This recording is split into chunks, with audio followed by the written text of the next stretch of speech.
Concernant les combattants, ce sont des fils et filles de la République démocratique du Congo. Il faut les dédouaner. Il faut les dédouaner, il ne faut pas les diaboliser. S'il vous plaît, il ne faut pas les diaboliser.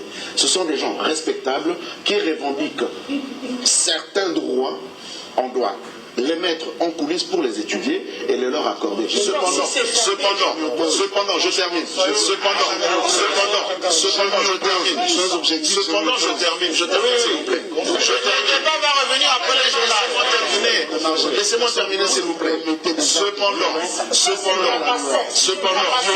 vous de la diaspora, vous méritez. Attendez qu'il termine, le débat va continuer après. S'il vous plaît. Cependant, à vous mes frères de la diaspora, tout ce que je vous demande, et c'est pas grand-chose, c'est de respecter les institutions de la République. Exactement. La diaspora vient en ordre dispersé. Quel est le rôle du ministère des Affaires étrangères qui, selon la Convention de Vienne, je le répète, a la charge de vous suivre à travers le monde? Merci. Vous ne connaissez pas les affaires étrangères. Merci beaucoup. Vous allez en ordre dispersé. Merci.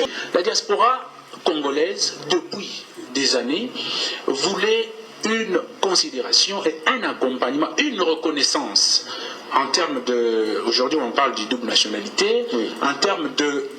droit de vote, la considération ou l'accompagnement en termes de ce qu'on appelle aujourd'hui les mesures douanières et toutes ces choses. Il y a un ras-le-bol où les facilités de retour. Voilà, une question qu'on a posée tout à l'heure ici pour dire l'apport de la diaspora. Mais non, une personne qui pose ce genre de questions énerve encore plus la diaspora, M. Jean. C'est-à-dire la diaspora qu'est-ce qu'il apporte concrètement? C'est une deuxième province après Kinshasa. On a souligné 7 millions et plus. Oui. Et donc, M. Jean-Marie, allez-y, j'ai toujours donné cet exemple.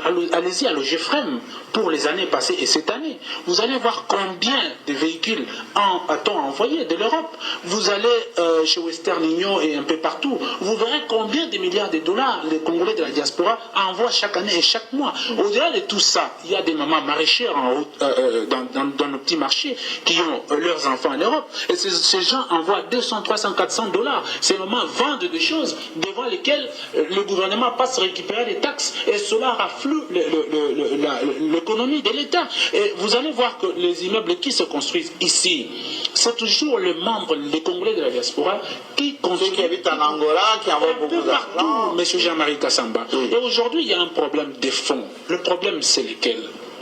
Nous sommes devant une thématique, une concertation. La concertation, M. Jean-Marie, c'est aujourd'hui un rendez-vous d'une nation. C'est là où il faut traiter des problèmes de fond. La diaspora doit être contributive, la société... Mais de quelle manière? Voilà, parce que le président va vous dire, oui, c'est bien gentil tout ce qu'il nous dit, mais est-ce qu'ils sont organisés d'abord pour venir en délégation, en plateforme? Oui, je vais vous donner la parole. Pour venir avec des cahiers des charges bien précis, ou bien ils viennent en individuel? On a parlé tout à l'heure avec le président au niveau de la sous-région de l'Afrique centrale. Bon, est-ce que ces plateformes un peu disparates, chacun dans son coin, ça pose aussi des problèmes, des synergies? Je crois, M. Jean-Marie, qu'ici, depuis un temps, il y a des structures existantes de la diaspora. Ici à Kinshasa, oui. En l'occurrence, le collectif de Congolais de la diaspora, avec M. Janvier Bonina, oui. Il y a Mme Vikingoy, avec la CEMIC, il y a tant d'autres. Est-ce qu'il y a des activités? Est-ce qu'il y a des réunions? Exactement, il y a des choses qui se font ici à Kinshasa. Mais ce que j'aimerais un peu souligner, M. Jean-Marie, c'est de dire que le rendez-vous auquel nous allons assister, que ça ne soit pas un rendez-vous qui a, je veux dire, des réponses en amont. Il faut que le Congolais essaye quand même de crever l'abcès. Je vais essayer d'être le plus clair possible et répondre aussi à mon ami ici présent, qui vient du même pays que moi, d'ailleurs la France, où j'ai présidé la Ligue des jeunes. J'ai eu à travailler sur les problèmes des combattants ou même des retours des jeunes Congolais de l'étranger.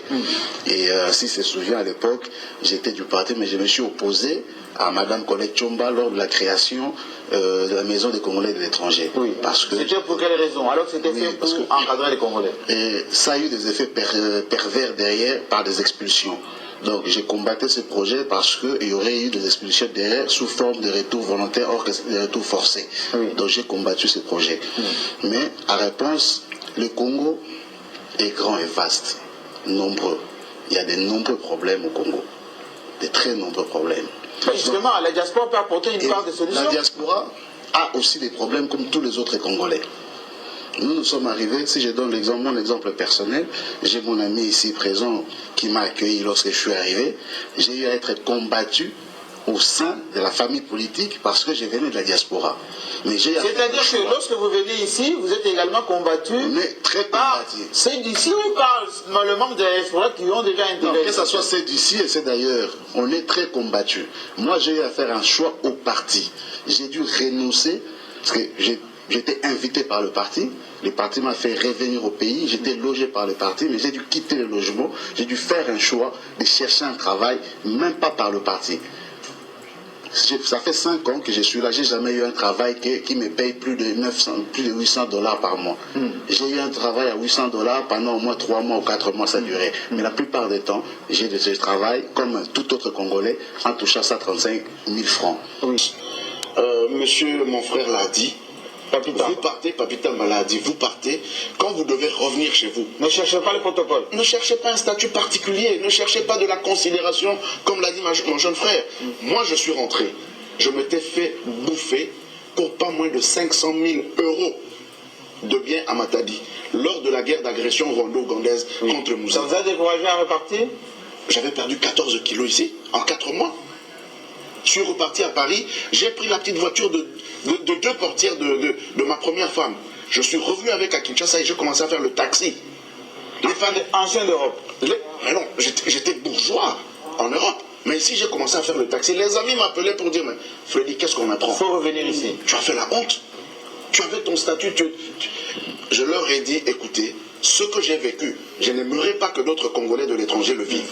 J'ai commencé à me battre et finalement, quand vous venez, ne cherchez pas, pour le cas de mon jeune frère ici, à être soigné par le parti ou par une structure au sein de laquelle vous trouvez déjà... Laissez-moi terminer s'il vous plaît. Une seconde, oui. Mais laissez-le parler d'abord. Laissez-moi terminer s'il vous plaît. Je l'ai bien dit, j'ai dû renoncer. Oui, renoncer parce que vous aviez été combattu par ceux que vous aviez trouvés. Mais moi, quand je me suis battu pour faire créer la structure, la direction et le vice-ministère des Congolais d'étrangers, personne ne m'a combattu. Jusqu'à l'éclosion. Très bien. Alors, je suis convaincu au moment où nous parlons, il y a déjà des gens de la diaspora qui ont des contacts personnels. mais est-ce que la difficulté n'est pas ceux qui partent à titre personnel? Le reproche là qu'on fait par exemple, je vois Papi Tamba qui est présent, on va dire oui, il est introduit, il va être aux concertations, et nous autres, si on continue sur cette lancée-là, on va risquer d'arriver à l'histoire de la poule de l'œuf. On va arriver à l'histoire de la poule de l'œuf à 3 jours. Qui sera là-bas? Comment arriver là-bas? On peut aujourd'hui se mettre d'accord, dire par exemple que la diaspora qui est Kinshasa peut se mettre d'accord et désigner les représentants. Mais ceux-là qui sont en Europe, ils vont dire qu'ils n'ont pas reçu mandat. Oui. Mais l'essentiel ici, c'est de participer quand même, de donner que les idées communes soient représentées. Communes soient quand même représentées. Je suis convaincu que la diaspora qui y sera va poser des problèmes qui pourra satisfaire même ceux-là, même à 50%.